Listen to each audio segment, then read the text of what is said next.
Beth Chatto was the pioneer of sustainable and ecological planting. Beth was so ahead of her time in realising that horticulture could help in the abatement of global warming. She was one of the most influential horticulturists of the last 100 years.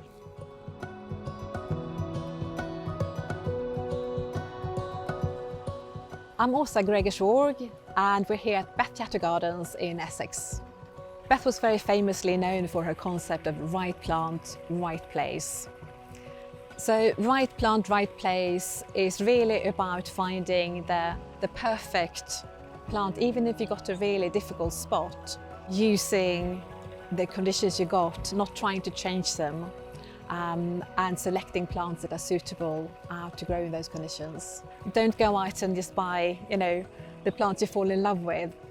I think it was really common sense to Beth to work with nature rather than to fight against it.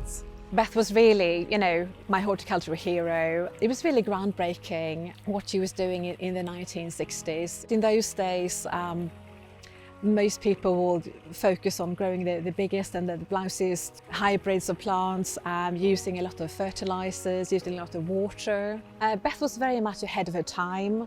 I think it's easy to forget today when everybody's doing sustainable gardening.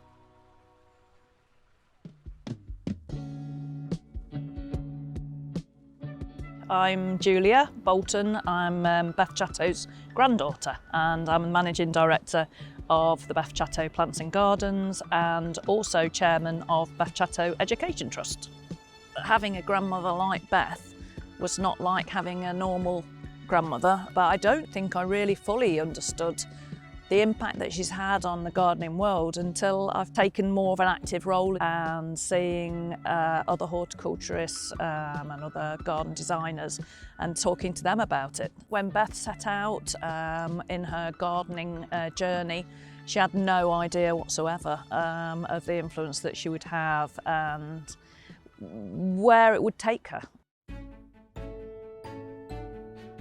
I think that Beth would be thrilled that she'd been honoured for International Women's Day. She was very much proud of being a woman. As a woman, Beth was nurturing and caring, but also she was passionate, driven, and fierce sometimes. She certainly had a vision of what she wanted to create and really, went for it and made that happen. Beth started doing Chelsea Flower Show in the 1970s and then through to the 1980s. She actually won 10 consecutive gold medals, which is kind of unheard of at the time, and especially in such a male-dominated arena. Beth was really passionate about inspiring people to get involved in gardening. I'm really proud to be able to carry the garden on and her teachings on for the next generation.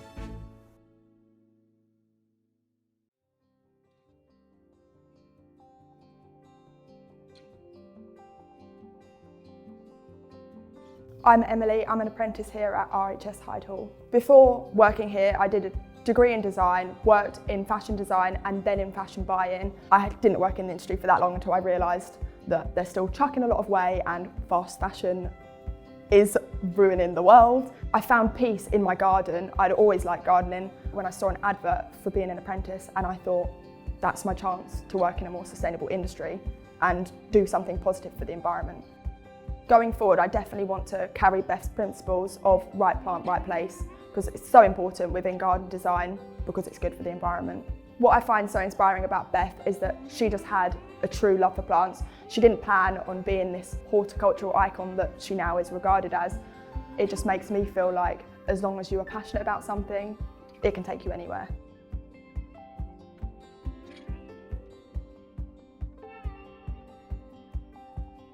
It's really fantastic that Beth is being honoured on International Women's Day and that she's being remembered and still held in really, really high regard for what she achieved, and that she's inspired generations of gardeners, not just here in the UK but across the globe.